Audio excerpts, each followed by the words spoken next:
Time to Rescue Me by Jansen Davies. Chapter 1. The Mission Briefing. The room was dark, lit only by the pale glow of a single monitor. Jane Harrison sat rigidly at the steel table, her hands folded, her eyes locked on the shifting holographic display. The Directorate for Extraterrestrial Affairs never wasted words, and tonight was no exception. Director Dressler's voice was clipped, clinical. Your mission is simple, Agent Harrison. Infiltrate the compound, extract the hostage, return alive. Jane's jaw tightened. She had heard those words before, countless times, but something in his tone carried a weight she couldn't shake. The hologram flickered, revealing schematics of a fortress buried beneath the Nevada desert. Alien architecture fused with human steel, a hybrid of worlds. "Who's the hostage?" she asked. Dressler's eyes narrowed. "Classified." Jane leaned forward. "I don't walk into a fortified alien stronghold blind. I need intel. You'll have coordinates, entry points, and a window of 90 minutes before the facility shifts its dimensional lock. That's all you need." Jane's pulse quickened. 90 minutes, a lifetime for some, a death sentence for others. She had rescued diplomats, scientists, even children from alien captivity. But never had she been denied the identity of the person she was risking her life for. Her instincts screamed something was wrong. Dressler rose, his silhouette sharp against the monitor's glow. "You're the best we have, Harrison. Don't ask questions. Just bring the hostage home." The briefing ended as abruptly as it began. Jane stood, her mind already racing through tactical options. She strapped her pulse rifle across her back, checked the charge on her plasma grenades, and slid her combat knife into its sheath. As she walked down the corridor toward the transport bay, the silence pressed in. Missions always carried risk, but this one carried something heavier, an unseen weight, a shadow of inevitability. She whispered to herself, a ritual before every mission. Time to rescue. But tonight, the words felt different. Chapter 2. Infiltration. The desert night was a black ocean, the stars drowned beneath the glow of the alien compound. Jane crouched at the ridge, her visor scanning the fortress below. It was unlike anything she had seen before. Human steel welded to alien alloys, walls humming with energy fields that bent the air itself. She checked her gear, pulse rifle charged, grenades secured, stealth cloak flickering faintly. 90 minutes. That was all the time she had before the dimensional lock sealed the facility again. Sliding down the ridge, she moved like a shadow. The perimeter guards were hybrids, alien physiology wrapped in human skin. Their eyes glowed faintly in the dark, scanning for intruders. Jane crept closer, her breath steady, her mind focused. One guard turned. Too late. Jane's blade flashed, silent and precise. The body crumpled without a sound. She dragged it into the shadows and pressed forward. Inside, the corridors pulsed with alien light. Walls shifted subtly, as if alive, breathing. Jane's visor mapped the route. 3 levels down, central chamber. The hostage was waiting. She moved quickly, disabling sentries with bursts of plasma fire. Each kill was clean, efficient. But the deeper she went, the more the air thickened, heavy with static.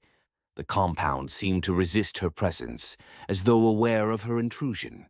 Finally, she reached the chamber. A massive door loomed before her, sealed with alien glyphs. She hacked the console, fingers flying across the interface. Sparks erupted, alarms blared. The door slid open. Inside, a single figure sat chained to the wall. The prisoner lifted her head. Jane froze. It was her.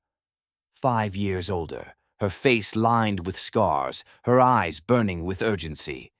The prisoner whispered, her voice hoarse but unmistakable. "Jane, you shouldn't have come."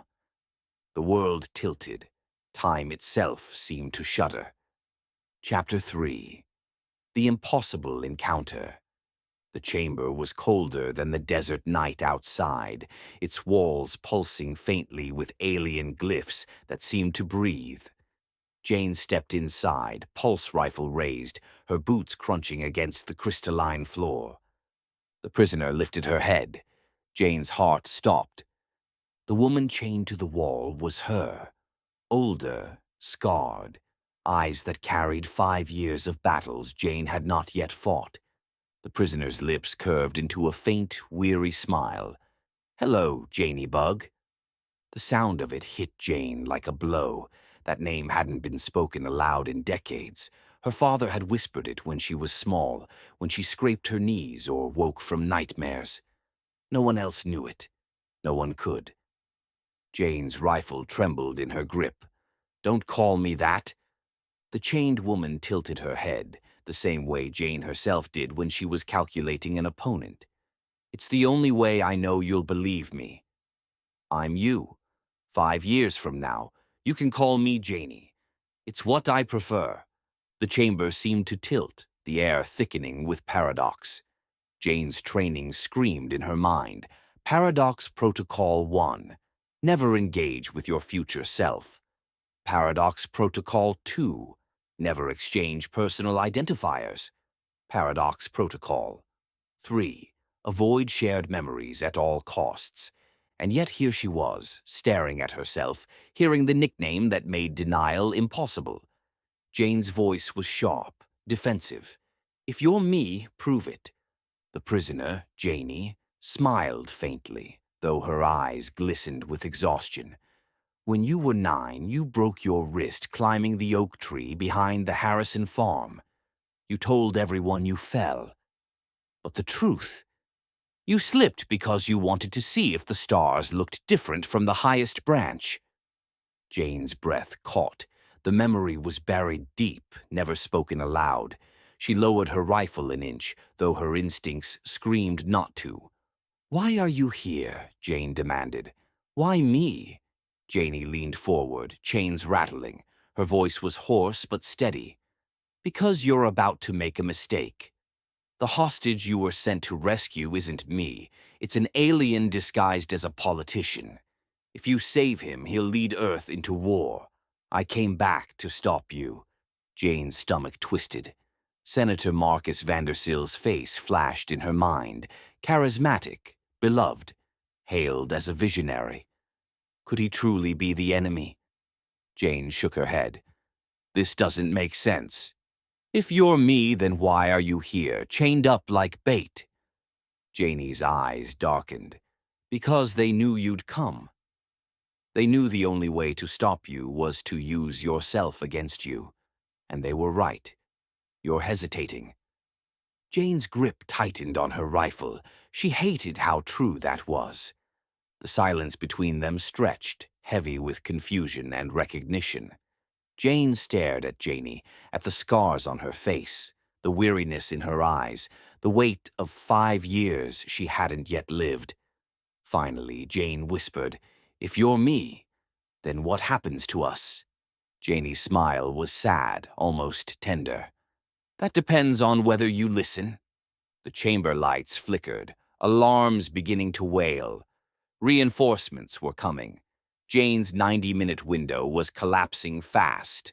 2 versions of the same woman stood on opposite sides of a paradox, bound by a nickname that made the impossible undeniable. Chapter 4. Escape from the Compound. The alarms shrieked, a piercing wail that reverberated through the crystalline walls. Red glyphs pulsed across the chamber, signaling the breach. Jane spun toward the door, rifle raised, while Janie strained against her chains. "They're coming," Janie rasped. "You have seconds."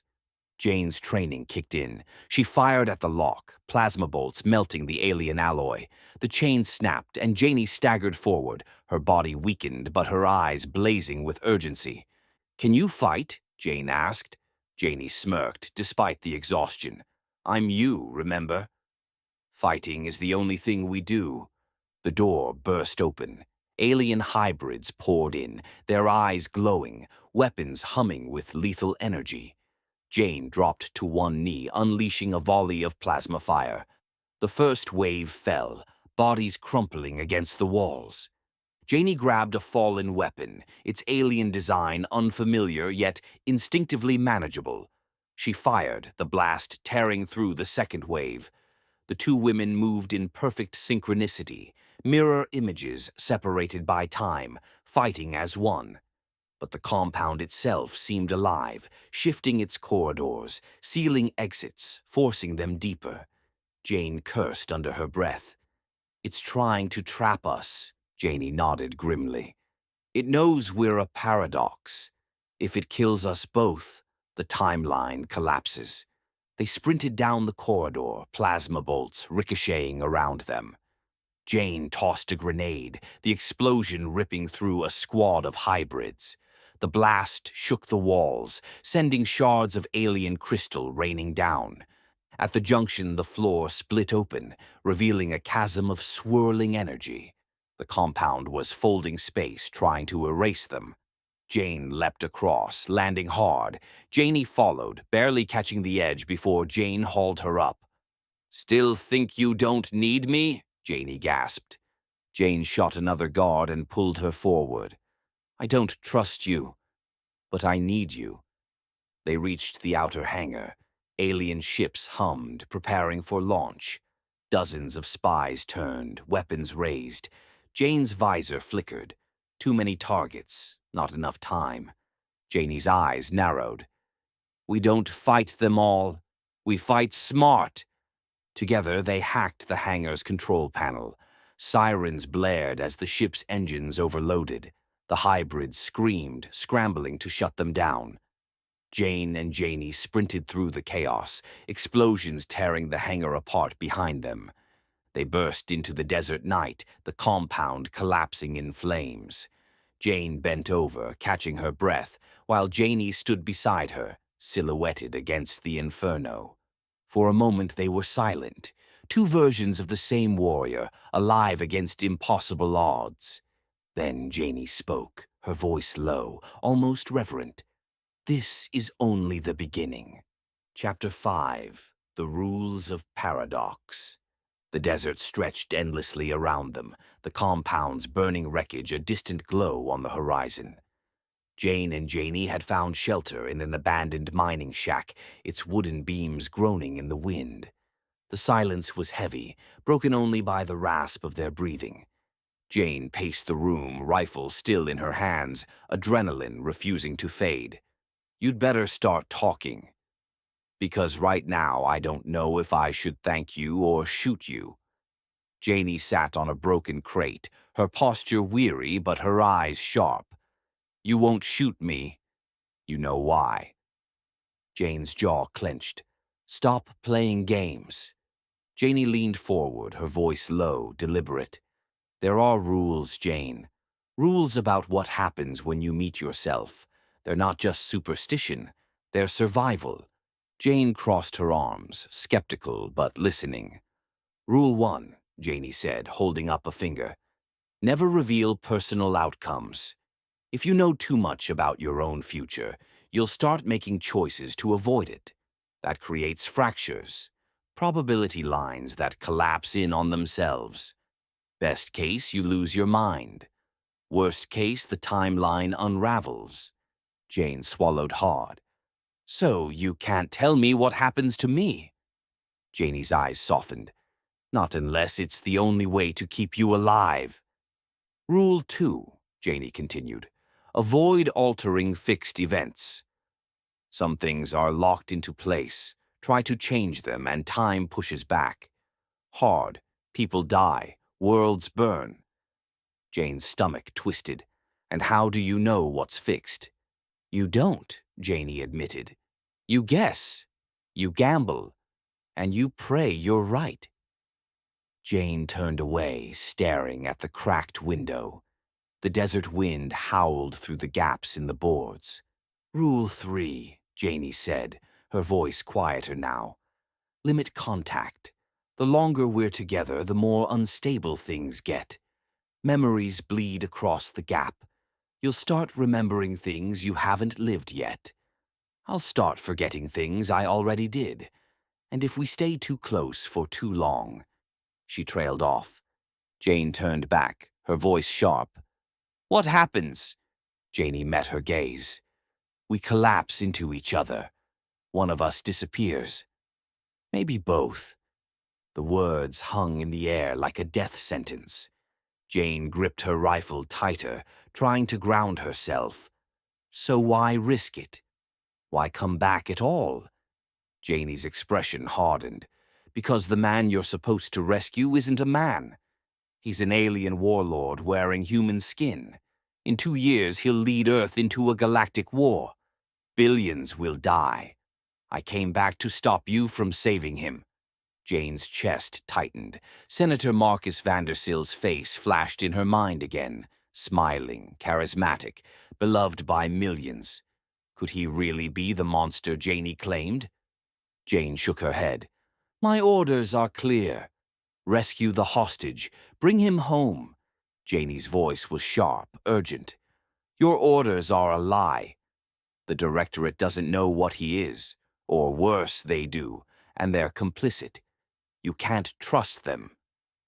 Jane's pulse hammered in her ears. She wanted to deny it, to cling to the certainty of her mission. But the scars on Janie's face, the weight in her eyes, told a different story. Finally, Jane whispered, "If I believe you, if I go against my orders, there's no going back." Janie leaned closer, her voice fierce. "There's no going back anyway.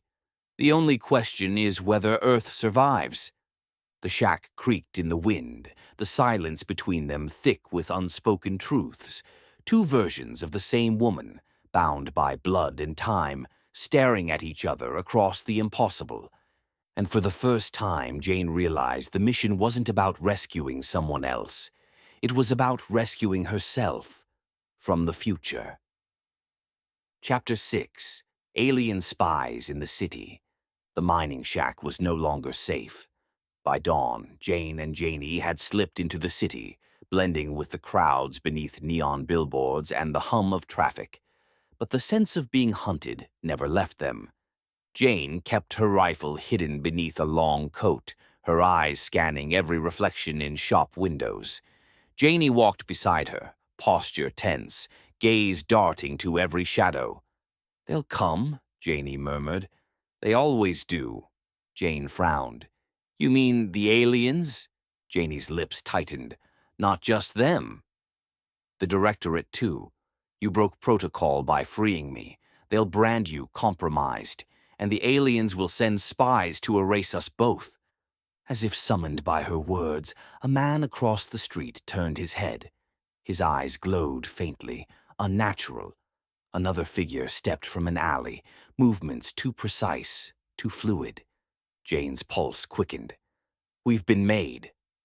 The first shot came from the rooftops, a crackling bolt of plasma that scorched the pavement inches from Jane's feet. Panic erupted in the crowd. Civilians screamed, scattering in every direction. Jane shoved Janie behind a parked car as more bolts rained down. "Stay low." Janie grabbed her arm. "We can't stay here. They'll box us in." Jane peeked over the hood. 3 spies advanced, their disguises flickering, faces shifting between human and reptilian features. She fired, dropping one, but the others pressed forward. Janie snatched a fallen weapon, its alien design humming in her hands. She fired back, the blast tearing through a billboard and showering sparks across the street. "Rule 3, Janie shouted over the chaos. "Limit contact. But right now, we break it. We fight together." Jane gritted her teeth. "Then let's make it count." They moved in perfect synchronicity, weaving through the chaos. Jane covered the left flank, her shots precise, while Janie pushed forward, her blasts carving a path through the enemy. Civilians fled, sirens wailed, and the city became a battlefield. One spy lunged at Jane, claws flashing. She ducked, driving her knife into its chest. The creature shrieked, collapsing in a burst of light. Another spy cornered Janie, weapon raised. Jane fired from across the street, saving her. Their eyes met for a split second, two versions of the same warrior, bound by trust, forged in fire. But the spies kept coming. More shadows emerged, more glowing eyes in the crowd. The city itself seemed to turn against them. Jane grabbed Janie's arm. "We can't win this here. We need to disappear." Janie nodded, breath ragged. "I know a place, but we'll have to run." Together, they sprinted through the chaos, weaving through alleys and side streets as plasma bolts scorched the walls around them. The chase was relentless, every corner revealing another spy, every shadow another threat. Finally, they burst into an abandoned subway station, the echoes of pursuit fading behind them. Jane slammed the door shut, chest heaving. Janie leaned against the wall, weapons still in her hands. "You see now? They'll never stop, not until Vandersill is safe." Jane wiped sweat from her brow, her mind racing. The paradox rules were already fraying. They had fought side by side, saved each other, broken every protocol. And yet, for the first time, Jane felt the truth settling in her bones. She needed Janie. Chapter 7. The Politician. The abandoned subway station was silent now, its tunnels echoing only with the drip of water and the hum of distant trains. Jane sat against the wall, her rifle across her knees, trying to steady her breath. Janie paced like a caged predator, her eyes sharp, her scars catching the dim light. "We can't keep running," Jane said finally. "We need proof. Something that shows Vandersill isn't human." Janie stopped pacing, her gaze hard. "Proof won't matter. The directorate won't believe you. They'll call it fabricated, compromised. They already think you're rogue." Jane shook her head. "Then we go public. If the world sees what he is, they'll have no choice." Janie's lips curled into a bitter smile. "You think the world wants to believe their savior is a monster? Vandersill is charismatic, beloved. He's the man who promises unity, prosperity. He's the face of hope. That's why he's dangerous." Jane's mind raced. She remembered the rallies, the speeches, the way Vandersill's words seemed to ignite crowds. He was more than a politician. He was a movement. And movements were harder to kill than men. "How do you know?" Jane asked quietly. Janie's eyes darkened. "Because I watched him rise. I watched him dismantle governments, turn nations against each other, and open the gates for the Dominion. I fought him, Jane, and I lost." The words hung heavy in the air. Jane felt the weight of them pressing down, the inevitability of a war she hadn't yet lived.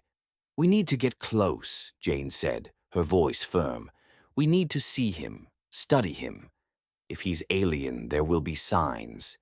Janie nodded reluctantly. "There are always signs.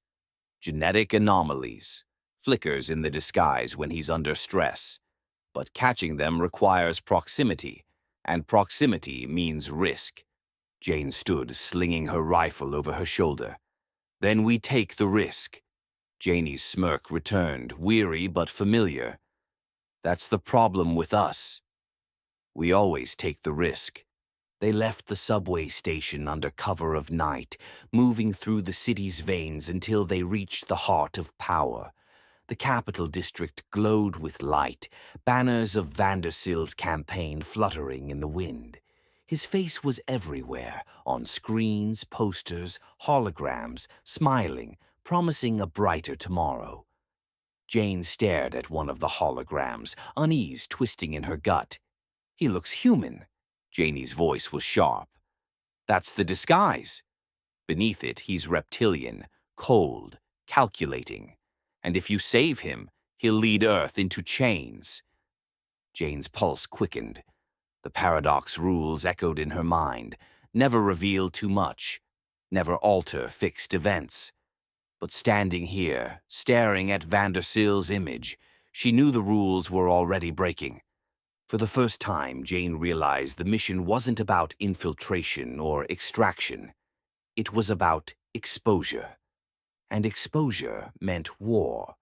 Chapter 8: Betrayal from Within. The Directorate's headquarters loomed like a fortress of glass and steel, its mirrored walls reflecting the city skyline.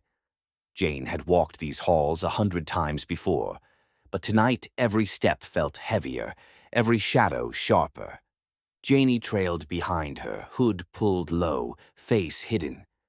"This is a mistake," she whispered. "They won't believe you. They'll turn on you." Jane shook her head, jaw tight. "They're my people, my command. If I bring them evidence, they'll have to listen." The security gates scanned her badge, the doors sliding open with a hiss.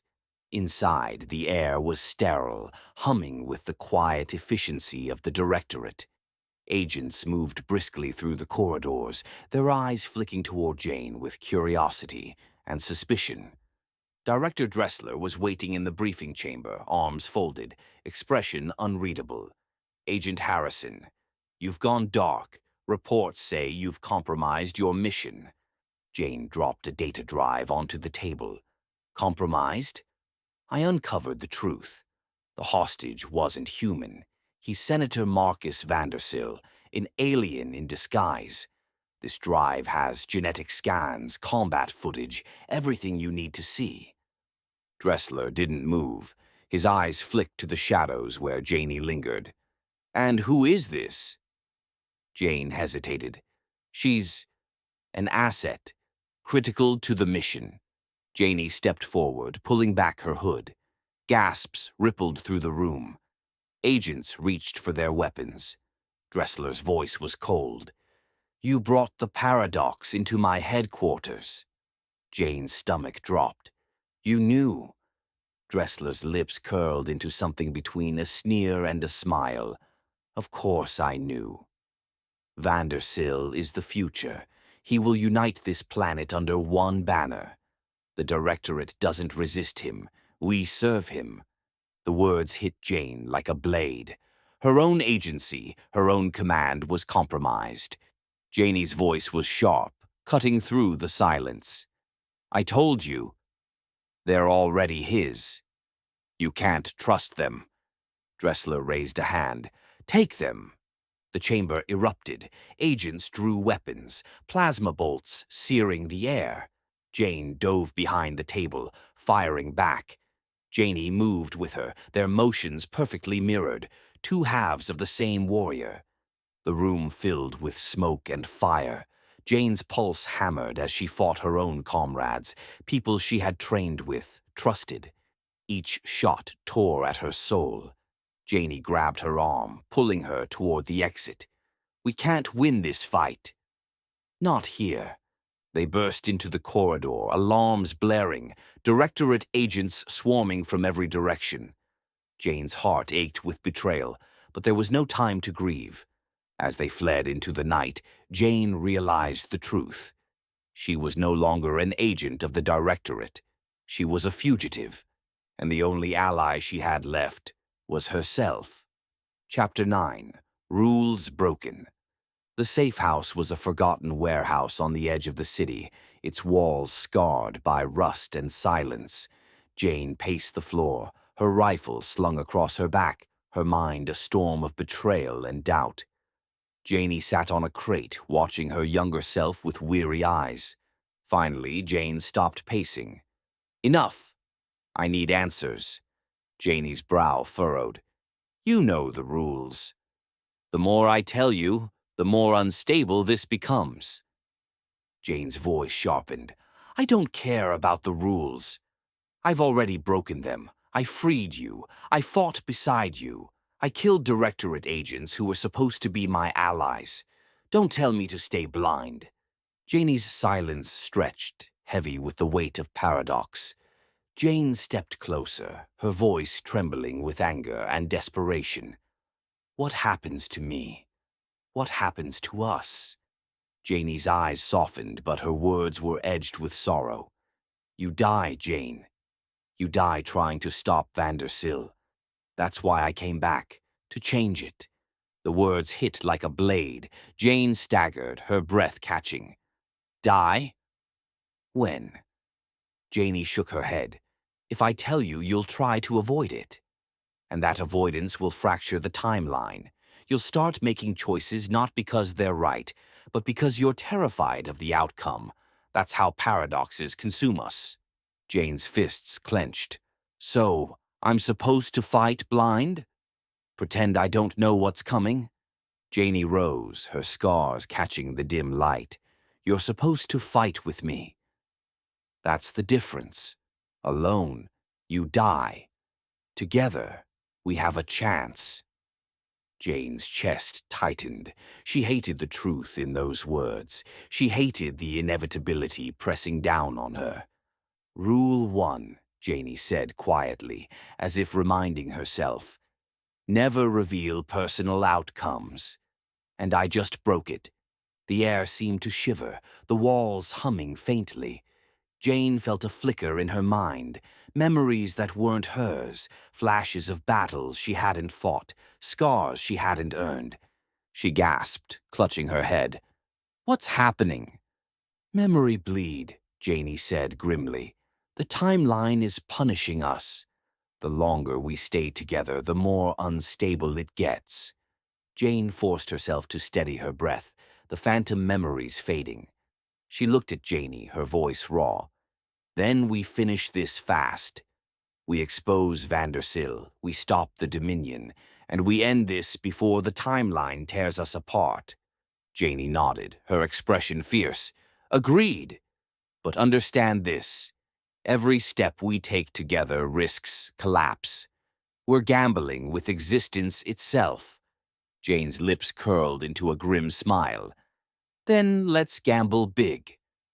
The warehouse creaked in the wind, the silence between them heavy with unspoken fear.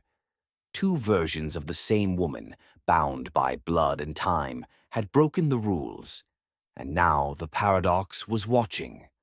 Chapter 10. The First Assault. The city was alive with chaos. Neon lights flickered, sirens wailed, and the streets trembled under the weight of pursuit. Jane and Janie had barely escaped the Directorate's betrayal when the aliens struck again. An ambush at the train station. Plasma fire ripped through steel beams, civilians screamed, and the air filled with smoke. Jane dove behind a pillar, firing back while Janie fought beside her, their movements perfectly mirrored. But amid the battle, Jane's mind was consumed by a single question. She shouted over the roar of gunfire. How can you exist if I die? If I don't survive, you never live to come back. Janie ducked behind cover, her weapon humming. That's the paradox. You're thinking in straight lines. Time isn't a line, it's a web. Jane fired, dropping an alien spy. Explain. Janie's voice was urgent, fierce. When you die, your timeline ends, but mine already happened. I lived those 5 years. I fought Vandersill. I lost.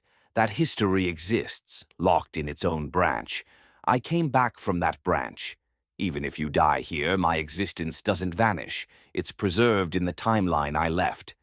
Jane's pulse hammered. So there are 2 versions of me? One that dies, one that survives? Janie shook her head. Not exactly. Think of it like this. The moment I traveled back, I split the river. One current flows with your choices now. The other is the current I came from. They run side by side, but they're not the same water anymore. Jane's stomach twisted. So if I die here, you keep existing, but the timeline collapses around me. Exactly, Janie said, firing at another spy. Your death locks this branch into failure. Earth falls. But my branch already failed. That's why I came back. If we succeed together, we create a new branch. One where Earth survives. Jane's mind reeled. The rules of paradox echoed in her head. Never reveal outcomes, never alter fixed events. And yet, here was the truth. Her death was both inevitable and avoidable, depending on which branch of time prevailed. The battle intensified. Aliens swarmed the station, their disguises flickering, reptilian features flashing beneath human skin. Jane and Janie fought back, their synchronicity uncanny, two versions of the same warrior bound by fate. But Jane couldn't shake the thought. If she died, Janie would still exist. But Earth might not. She whispered to herself, even as she fired, "I'm fighting for the branch that survives." Janie glanced at her, eyes fierce. "That's the only fight that matters." Together they pushed forward, carving a path through the chaos. The paradox loomed over them, heavy and unrelenting, but the battle demanded focus. And in that moment, Jane understood. Her future self wasn't a ghost of inevitability. She was a warning, a chance, a second blade in the same hand. Chapter 11. The Conspiracy. The warehouse was silent except for the hum of the stolen data drive. Jane crouched over the terminal, her fingers flying across the keys as encrypted files spilled onto the cracked screen. Janie stood behind her, arms crossed, eyes scanning the shadows as if expecting enemies to materialize at any moment. Lines of code resolved into images, medical scans, genetic profiles, surveillance footage. Jane's breath caught. "Look at this," she whispered. The screen displayed Vandersill's DNA sequence. At first glance, it looked human, but buried deep in the code were anomalies, markers that didn't belong to any known species on Earth. Reptilian structures, hybridized proteins, fragments of alien origin. Jane leaned back, her pulse racing. "It's real. He's not human." Janie's voice was grim. "I told you. And this is only the surface. Keep digging." Jane opened another file. Surveillance footage flickered to life. Vandersill in a private chamber, his disguise faltering. For a split second, his face rippled, scales flashing beneath the human mask. Then the image stabilized, the politician's smile returning. Jane's stomach twisted. How has no one seen this? Janie's lips curled into a bitter smile. They have. The Directorate knows. They've buried it. Every anomaly, every flicker, every genetic test, they've scrubbed it from the record. They're protecting him. Jane's hands clenched into fists. Why? Why protect an alien warlord? Because he promises power, Janie said flatly. Vandersill offers them a seat at the table when the Dominion takes Earth. They think they'll be spared. They won't. The files revealed more. Covert meetings between Vandersill and Directorate officials, shipments of alien technology funneled through government channels, plans for a unified Earth defense force that was nothing more than a puppet army under Vandersill's command. Jane's chest tightened. It's worse than I thought. He's not just infiltrating, he's building infrastructure. He's laying the foundation for takeover. Janie's eyes burned with urgency. And in 2 years, he succeeds. Unless we stop him now. Jane stared at the screen, the weight of betrayal pressing down. Her own agency, her own command, complicit in the conspiracy. The rules of paradox echoed in her mind. Avoid altering fixed events. But this wasn't fixed. This was corruption. This was treason. She turned to Janie, her voice sharp. We expose him. Not just to the Directorate, to the world. Janie nodded slowly. That's the only way.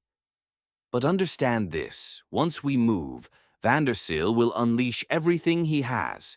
Alien spies, Directorate assassins, propaganda. He'll paint us as traitors, terrorists.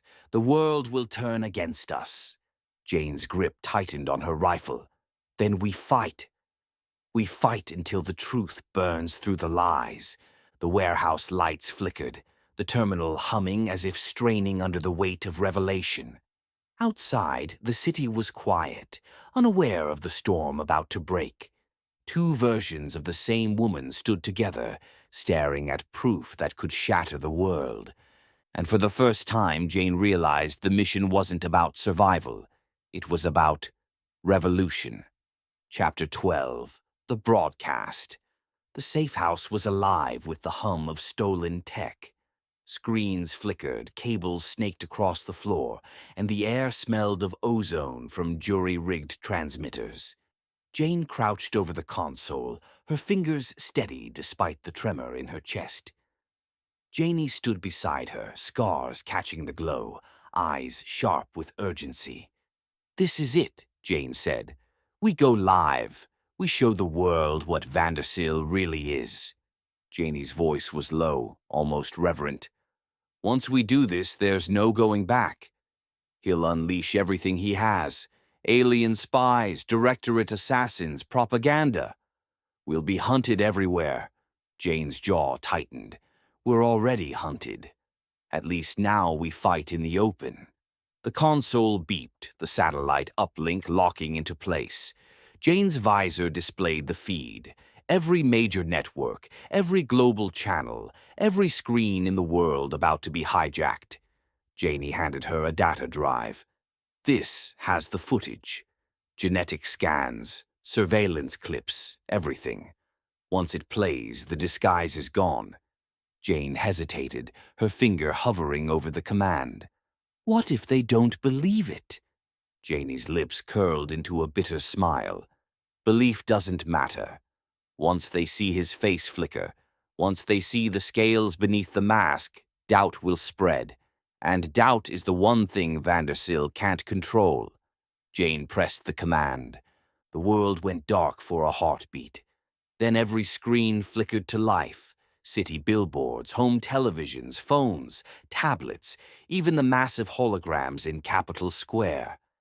Vandersil's smiling face appeared, mid-speech, promising unity and prosperity. Then the footage shifted. His DNA scans filled the screen, anomalies highlighted in red. Surveillance clips played, showing his disguise faltering, reptilian features flashing beneath human skin. His voice distorted, his smile twisting into something monstrous. Gasps echoed across the world. Crowds froze in the streets, staring at the holograms. In homes and offices, people leaned closer, disbelief etched into their faces. Jane's voice cut through the broadcast, steady and fierce. "This is Senator Marcus Vandersil. He is not human. He is an alien warlord preparing to enslave Earth. The Directorate has hidden the truth. But now you know. Choose who you will follow, humanity or the Dominion." The feed ended. Silence fell across the safe house. Then the city erupted. Sirens wailed, crowds screamed, chaos rippled through the streets. Vandersil's forces moved instantly, alien spies flooding the city, Directorate agents scrambling to contain the panic. Janie turned to Jane, her eyes blazing. "You did it! You lit the fire." Jane gripped her rifle, her pulse steady despite the storm outside. "Now we fight the war." The safe house shook as explosions echoed in the distance.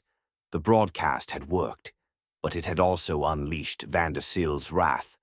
And for the first time, the world knew the truth. Chapter 13. The Last Stand. The capital burned. Alien warships hovered above the city, their engines roaring like thunder, casting shadows across the ruins. Plasma fire streaked through the night sky, tearing apart buildings, igniting the streets. Humanity's last defense crumbled beneath the Dominion's assault. Jane and Janie stood together at the heart of the storm, weapons drawn, their bodies battered but unbroken. Before them, Senator Marcus Vandersil shed his disguise completely. His reptilian form towered over them, scales glistening, eyes burning with cold fury. "You cannot stop destiny," Vandersil hissed, his voice echoing with alien resonance. "Earth will kneel. Humanity will serve." Jane raised her rifle, her voice steady despite the chaos. "Not while we stand." The battle erupted. Vandersill moved with monstrous speed, claws slashing, tail whipping through the air. Jane fired, plasma bolts searing his scales, while Janie struck with alien weaponry scavenged from fallen spies. Together they fought as one, two versions of the same warrior, bound by blood and time. But Vandersill was relentless. He hurled Jane across the chamber, her body crashing into shattered stone. Janie lunged, blade flashing, but Vandersill caught her, claws sinking into her shoulder. Jane staggered to her feet, blood in her mouth, vision blurring. She saw Janie struggling, saw the timeline unraveling around them. The paradox rules screamed in her mind. Two versions cannot coexist forever. Janie met her gaze, pain etched across her face. It has to be me. I'm the fracture. If I stay, the timeline collapses. If I go, you live. Jane's heart clenched. No, we fight together. Janie shook her head, tears glistening. We already did. Now you finish it. With a final surge of strength, Janie activated the temporal disruptor strapped to her chest. Vandersill roared, lunging toward her, but the device ignited, a blinding vortex of light consuming them both. Jane shielded her eyes as the chamber shook, reality itself bending. When the light faded, Vandersill was gone. Janie was gone. Only Jane remained, standing alone in the ruins, her weapon trembling in her hands. The warlord was dead. The Dominion's invasion faltered. Earth was saved, but the cost was written in her heart. Epilogue. Time to rescue me. The world rebuilt slowly. The Directorate denied everything, rewriting history, burying the truth beneath propaganda. Official reports claimed Vandersill died in an accident. No mention of aliens. No mention of paradoxes. Jane walked the streets of a recovering city, her scars hidden beneath her coat, her memories heavy but unspoken. She was hailed as a hero in whispers, but in the official record, she was nothing. At night, she stood beneath the stars, staring at the constellations. She thought of Janie, the older version of herself, scarred and weary, who had fought and sacrificed so that she might live. She whispered into the silence, the childhood nickname lingering on her lips. Janie Bug, I rescued you, and you rescued me. The wind carried her words into the night. Jane knew the war was not over. Somewhere in the folds of time, enemies waited. But she also knew she was ready. Because she had seen her future, she had fought beside herself, and she had learned the most important truth of all. Sometimes the greatest rescue is not saving another. It is saving yourself. The end. Please like, comment, and subscribe. Thank you.